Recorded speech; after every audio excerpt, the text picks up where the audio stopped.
আসসালামু আলাইকুম গাইজ, আমার মিনি ব্লগে আপনাদের স্বাগতম। আজকে দেখাবো আমাদের আজকের রান্না বান্না। এই যে দেখেন, মাছ মাছ দিয়ে আলু দিয়ে রান্না করব। মাছগুলো এই যে আমি ভেজে নিয়েছি অফ ক্যামেরায়। এখন আলু দিয়ে রান্না করব। এখন দেখেন, তেলের মধ্যে পেঁয়াজ কাঁচামরিচ ভাজতে দিয়েছি। এখন এর মধ্যে আস্তে আস্তে মশলা দিয়ে দেব। এই যে রসুন বাটা দিয়ে দিলাম। তারপরে পরিমাণ মতো এই যে লবণ দিয়ে দিচ্ছি। পরিমাণ মতো হলুদ দিয়ে দিচ্ছি। তারপরে যে পরিমাণ মতো একটু মরিচ দিয়ে দিব, লাল মরিচ আর কি। তারপর এখন পানি দিয়ে দিলাম। পানি দিয়ে হালকা একটু কষিয়ে নিব। তারপর ওই যে দেখেন, ওখান দিয়ে ভাত হইতেছে, এখানে তরকারি বসিয়ে দিয়েছি। এই যে এগুলো তেল উপরে উঠে আসলে এই যে আলুগুলা দিয়ে দিচ্ছি। আলুগুলা দিয়ে এই যে ভালোভাবে একটু নেড়ে নিব।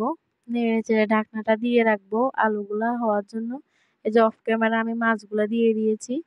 এখন এই যে এই তরকারিটা হয়ে এসেছে, এখন ধনেপাতা কুচে রেখেছি, ধনেপাতাগুলো দিয়ে দিয়েছি। এখন এগুলো নামিয়ে ফেলবো। এগুলো হয়ে এসেছে। দেখেন কালারটা কত সুন্দর এসেছে এই তরকারিটার। অনেক সুন্দর হয়েছে তরকারির কালারটা। এই ছিল আমাদের আজকে রান্না বান্না। সবাই ভালো থাকবেন, সুস্থ থাকবেন। আল্লাহ হাফেজ। আসসালামু আলাইকুম।